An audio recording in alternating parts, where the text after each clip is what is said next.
Paalala, ang kabanatang ito ay naglalaman ng mga patunay ng pananampalatayang Crusaders of the Divine Church of Christ sa katotohanan. Sa ating paglutas sa mga misteryo sa likod ng salaysay na ito, ihanda niyo ang inyong mga sarili.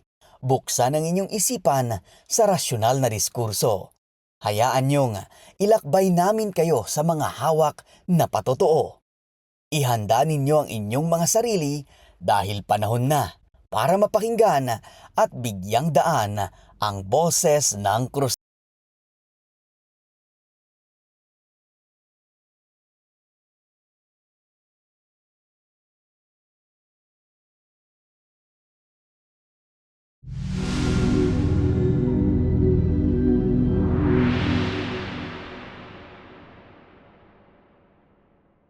Mapagpalang buhay sa inyong lahat. Ako po si Rachel Ordonio, isang miyembro ng Krusado. Kasama ninyo sa isa na namang kabanata ng CDCC Podcast, Timek T. Krusado. Maraming pananampalatayang natatag at nagpapahayag ng tungkol sa Panginoong Diyos sa panahon natin ngayon. Ito'y humigit kumulang 4,200. Bawat sekta ay naghahayag na sila ang tunay na relihiyon na makapagliligtas sa sangkatauhan pagdating ng huling araw. At marami ang nagpapakilala rito sa lupa na sila ang sugo ng Diyos Ama. Kung ang lahat ng mga simbahan o relihiyon sa buong mundo ay nagsasabing sila ang totoo, paano natin ngayon malalaman kung sino sa kanila ang nagsasabi ng katotohanan? Paano natin ito mapapatunayan? Ayon sa banal na aklat ni Apostol Juan, Kabanata 4, Talata 48, ating mababasa, sinabi nga sa kanya ni Jesus, malibang kayo'y makakita ng mga tanda at ng mga kababalaghan, ay hindi kayo magsisipaniwala sa anumang paraan. Ito ang kasagutan ng ating Panginoong Hesus sa kanyang mga apostoles noon. Bilang babala na huwag basta-basta maniwala sa anumang paraan kung wala silang makikitang tanda at kababalaghan. Kaya dapat nating masusing tingnan ang mga basihan na siyang makapagpapatunay sa mga pahayag na ito sa banal na aklat. Nasasaad din dito na makikilala natin siya dahil sa pamamagitan ng kanyang mga kakayahan at kababalaghan na magagawa lamang ng isang tunay na Diyos. Sino nga ba ang tinutukoy nating Diyos? Sa ating mga krusado, nakilala na natin ang totoong sugo ng Diyos na nagbigay ng tanda at nagpamalas ng mga kamanghamanghang kaganapan sa iba't ibang dako ng lupang hinirang. Ang mga ito ay naibaghagi ng mga tao na nakakita at nakaranas ng mga kagilagilalas na karanasan at ito'y nailimbag sa aklat na RSM Works and Wonders. Ang dalawang aklat ng Works and Wonders, Volume 1 at 2, ay naglalaman ng mga mahihiwagang kaganapan na ipinagkita ni Ama Monsignor Dr. Rufino S. Magliba bilang isang Diyos. Kaya sa episode na ito, kami inyong samahan na magbalik tanaw sa ilan sa mga pinakakamanghamanghang kwento ng himala at patotoo. Kwento ng pag-asa, paniniwala at hindi matatawarang pag-ibig ng Panginoon ang ating mapakikinggan ngayon. Daan sa mas matibay nating samahan at pagpapalawak ng pamilyang Krusado. Kasama natin dito ngayon ang isa sa kilalang personalidad ng ating pananampalataya, ang National Advisor ng COL at Honor Guard. Siya rin ang kasalukuyang Archdiocesan Secretary ng Archdiocese ng Tarlac, retired Colonel Pedro Cadiente. Colonel Cadiente, magandang araw po at welcome po sa ating programang Timek T. Cruzado. Magandang umaga, Rachel, at maraming salamat sa mainit na pagtanggap dito sa ating programa. Kinalulugod kong ibahagi ang kwento ng kababalaghan na ibinahagi ni Ama Monsignor Dr. Rufino Ismagliba sa aming pamilya upang makapagbigay ng kaliwanagan kung bakit naming sinasabi na siya ang Diyos Espiritu Santo. Dito natin mapapatunayan na nasa atin ang katotohanan at ito ang nag-iisang pananampalataya na makapagliligtas at tayo ang makakatamasa sa pangakong buhay na walang hanggan. Kasama rin natin sa episode na ito ang presidente ng Apostolic Missionaries Association, ang kasalukuyang Archsobispo ng Archdiocese ng Tarlac. Ating malugod na batiin ang isa sa ating kapanayam sa oras na ito, Monsignor Arturo Gutierrez. Magandang araw po, Apo. Magandang umaga at maraming salamat, Rachel. Una sa lahat, ako ay nagbibigay puri sa ating Ama, Monsignor Dr. Opines Magliba, sa ina ng ating pananampalataya, Ina Nuestra Señora Cecilia Villena Magliba, at sa ating punong administrador, Prince Dr. Israelito V. Magliba. Masaya akong ibahagi ang aking kaalaman upang makatulong sa pagpapaliwanag ng mga kaganapan tungkol sa katotohanan at misteryo ni Ama Monsignor Dr. Rufino S. Magliba. Sa pag-uumpisa natin, ating mapakikinggan ang isa na namang kabigha-bighaning kwento na magbibigay kaalaman sa atin patungkol sa mga misteryo at kababalaghan na ipinamalas ng ating Ama, Monsignor Dr. Rufino S. Magliba. Handa na ba kayo? Halina't umpisahan. Apo, ikwento niyo nga po ang inyong naging karanasan. Ito ay karanasan ng aking ama na si Rodrigo Cadiente. Taon 1969 noon, nagkasakit ang aking ama sa edad na 47 at malubha ang naging karamdaman. Ayon sa doktor sa Llamas Hospital sa Paniquitarlac, acute ulcer ang kanyang sakit at may internal bleeding na ang aking ama. Dahil sa kalagayan, ginupo na siya ng kanyang karamdaman at siya ay tila patay na. Ang doktor na tumingin sa aking ama ay nagsabing wala nang pag-asa pang mabuhay ang aming ama.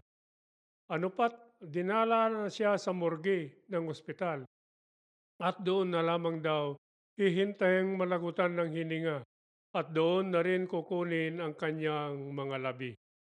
Nang malaman ng kanyang pinsan na si Sixto Cadiente, kasalukuyang chapter president ng Langkamarinan chapter sa panahong yaon, agad niyang pinuntahan ang aking ama sa morgue at ayon kay Ginoong Sixto Cadiente, pagdating niya doon ay kanyang inalis ang kumot na nakatakip sa mukha ng aking ama. Laking gulat daw niya sapagkat dumilat at pabulong na nagsalita ang aking ama at ang sabi niya ay gusto pa niyang mabuhay at dalhin siya kay Apo Lakay dahil siya lamang ang makakagamot sa kanya. Agad ngang inuwi ang aming ama sa bahay sa Nangkamarinan, Tarlac, Paniquitarlac. Sa halip na dalhin siya sa San Fabian, si Ginoong Sixto Cadiente ang pumunta sa araw ding iyon kay Apo RSM sa San Fabian at kanyang sinabi ang sinapit ni Ginoong Rodrigo Cadiente. Kinabukasan, dumating sina Sixto Cadiente at Apo RSM sa bahay namin mismo. Pagkarinig ng aming ama sa pagdating ni Apo RSM, biglang lumakas ang hinang-hina niyang katawan at nagawa pang magmano kay Apo Lakay. Kasabay ang pabulong niyang sabi, "Ama, gamutin mo po ako." Bago ginamot ni Apo Lakay, Ama RSM ang aming tatay, pagkatapos niyang tinignan ay nagpakuha si Apo Lakay ng isang itak. Ang sabi, "Hasaing mabuti, patalimin, lahat kami ay nangamba kung saan gagamitin na Apo Lakay yung matalim na itak." Noong naibigay na ang pinatalim na itak, ay idinampi-dampi nito sa buong katawan ng aming tatay. Pabulong ang kanyang mga dasal. Kapag dakay, bigla niyang isinigaw habang nakatingin sa may bintana ng bahay ang mga katagang, "Lumayas kayo dito, umalis kayo dito mga demonyo." Nabigla ang lahat sa nakasaksi sapagkat lumitaw ang napakaraming ipis at nagsialisan palabas ng kwarto na kinalalagyan ng aking ama. At ilang sandali pa, hinilot ni Apo RSM ang aking ama ng langis ng niyog. Sa oras ding iyon, gumaan ang pakiramdam niya at tuluyan ng gumaling.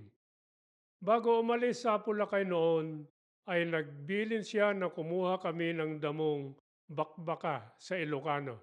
Yung puti ang dahon at ilaga namin at iyon ang ipainom namin palagi sa aming tatay. Pagkalipas ng isang linggo, pumunta ang aking mga magulang sa Llamas Hospital upang magbayad sa balanse ng kanyang pagkaka-ospital doon. Laking gulat ni Dr. Llamas Hospital, hindi makapaniwala sa nakita niya siya ay magaling na at parang hindi na galing sa sakit. Laking pasalamat ng aking ama sa kapangyarihan ni Apo RSM at siya ay sumumpang sasampalataya sa tunay na Diyos na makapangyarihan, si Apo RSM. At lumawig pa ang buhay ng aking ama ng 37 pang taon bago sumakabilang buhay sa edad na 84. Noong bago namatay ang aming ama, nagpunta kami kay Apo Lakay, Ama RSM. Kasama ko ang bunsong kapatid naming lalaki upang ipaalam ang kalagayan ng aming tatay. Matapos kaming nagmano, ay tinanong kami kung ano ang pakay namin.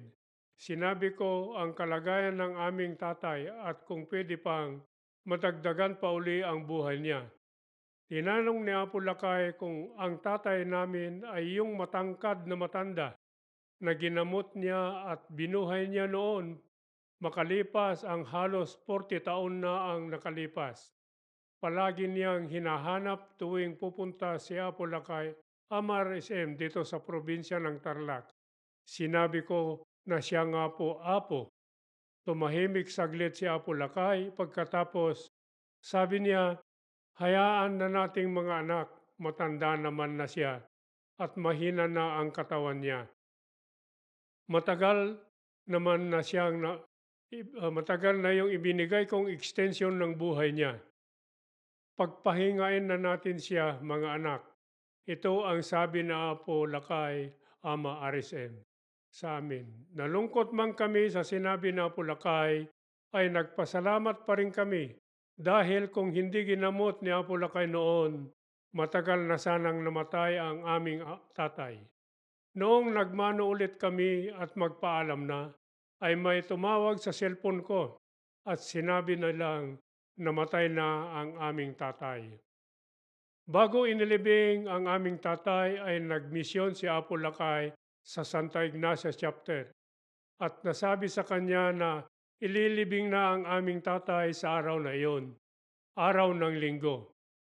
Sinabi daw ni Apo Lakay na hintayin namin siya sa simbahan sa Nangkamarinan, kung saan doon ginawa ang pagre-responso sa kanya. Maraming tao ang naghihintay kay Apo Lakay, mga miyembro at hindi miyembro. Kaya nung nagsalita si Apo Lakay ay inulit na naman niya yung panggagamot niya sa aming tatay noong halos 40 taon na ang nakalipas, na kung hindi sa kapangyarihan ng Diyos na gumamot sa kanya noon, ay matagal na siyang namatay. Kaya nadagdagan pa ang buhay niya ng 37 years.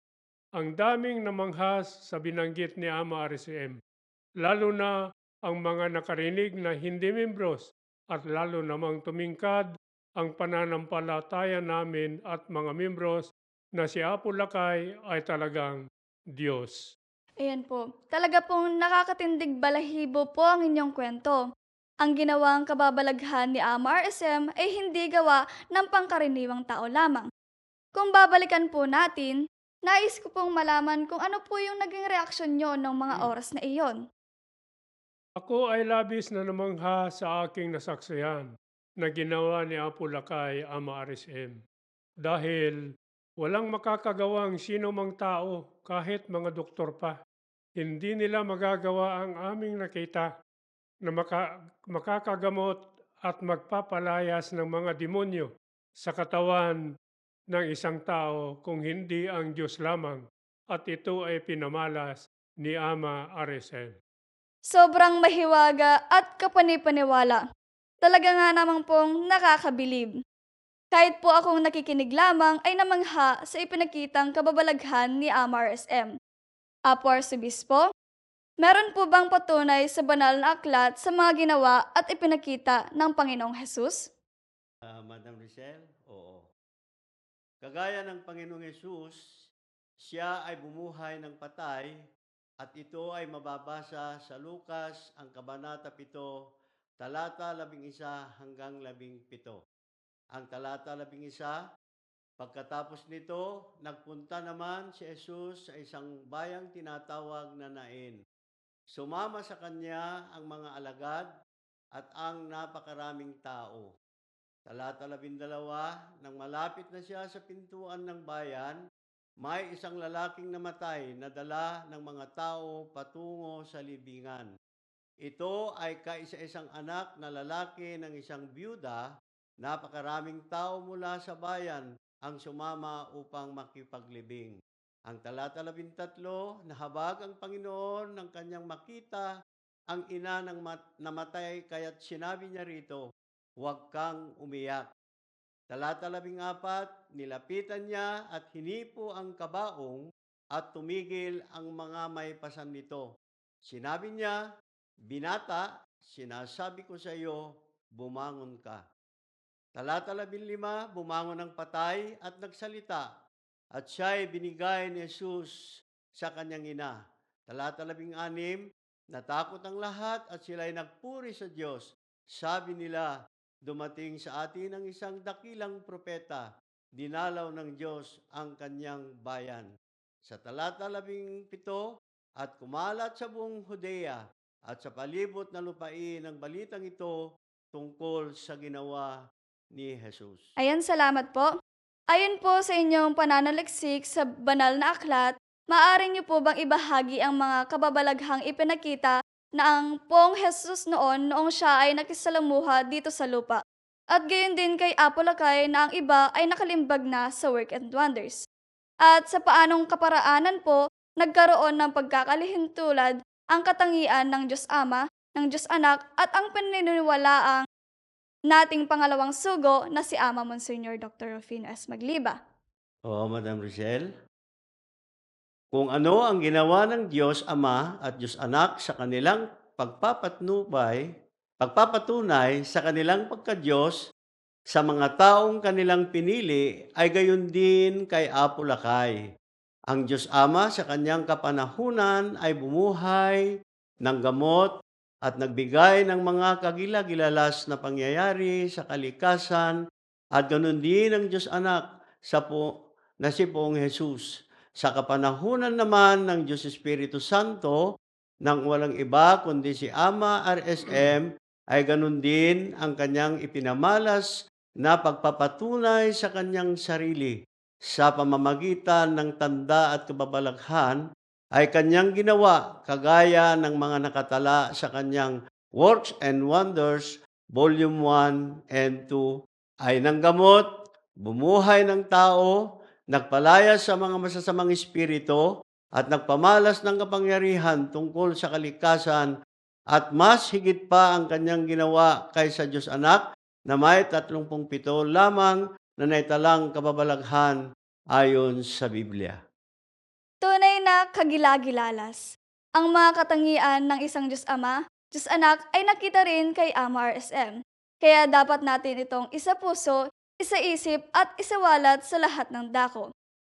May nakatala po ba sa Biblia na kung tayo ay makakasaksi ng ganitong tanda at kababalaghan, ay ano po ba ang dapat nating gawin? Ang sabi sa Juan, Kabanata 4, talata 48, sinabi sa kanya ni Jesus, "Hanggat hindi kayo nakakakita ng mga himala at mga kababalaghan, kailanman ay hindi kayo sasampalataya. Kung kaya't dapat tayong magsipaniwala kung ito ang ating masasaksihan." Salamat po.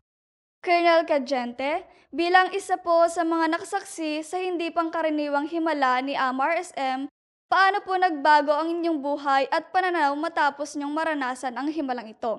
At ano po ang mga bagay na ginawa niyo pagkatapos nun? Mula sa aming lahat na magpapamilya, bagamat dati na kaming kasapi ng Krusado, CDC-CPI, ay lalo pang tumingkad ang aming paniniwala na si Apo Lakay, Ama Arisem, ay Diyos na buhay, na tanging siya lang ang aming sinasampalatayanan at pinaniniwalaang magliligtas ng sanlibutan. Maliban dito, lagi kaming tumatalima sa mga kautusan ni Apo Lakay, lalo na ang pagpapatayo ng aming simbahan na bato dito sa aming chapter at sa iba pang mga pinapagawang simbahan ng ating pananampalataya. Tunay na nakakaantig at nagbibigay inspirasyon po ang inyong karanasan na siyang may papasa pa sa susunod na henerasyon. Apo Arsobispo, ano pa po ang may papayo ninyo sa ating mga manonood, krusado man o hindi, na hindi nakasaksi sa mga kababalaghan ni Apo Lakay? Ito ang may papayo ko, Madam Rochelle. Kagaya ng ating mababasa sa libro ng Juan, Kabanata 20, talata 29, sinabi sa kanya ni Jesus, sapagkat ako'y nakita mo ay sumampalataya ka. Mapapalad yung hindi nakakakita at gayon may nagsisampalataya. Sa kapwa ko mga krusado, pinaniniwalaan natin ganap ang pagkadiyos ni Ama Arisem sa pamamagitan ng pagtupad sa mga utos at bilin niya ng walang pag-aalinlangan at bukal sa puso at kalooban sa mga hindi kasapi ng ating pananampalataya. Inyong tuklasin ang katotohanan na ang tunay na pananampalataya ay ang Crusaders of the Divine Church of Christ at ang katotohanan tungkol sa ikalawang sugo ng Diyos Ama na si Monsignor Dr. Rufino Ismagliba. Ating napakinggan ang pahayag ni retired Colonel Cadiente at sa tulong at pagbibigay paliwanag ni Monsignor Gutierrez, nawa ay naliwanagan ang lahat at sana magsilbing daan ito upang maipalaganap ang katotohanan. Sa mundong puno ng panlilinlang, tayong mga kursado ay mayroong matatag na pinanghahawakan. Ang katotohanan at ang katotohanan ito ang magbibigay daan sa atin upang ating makamit ang biyaya at ang ipinangakong buhay na walang hanggan. Maraming salamat po sa inyong panonood. Inaanyayahan namin kayong abangan ang mga susunod pang episode na siguradong kapupulutan ng aral at katotohanan tungkol sa Crusaders of the Divine Church of Christ. Muli, ako si Rachel Ordonio at ito ang CDCC Podcast, Timek T. Cruzado.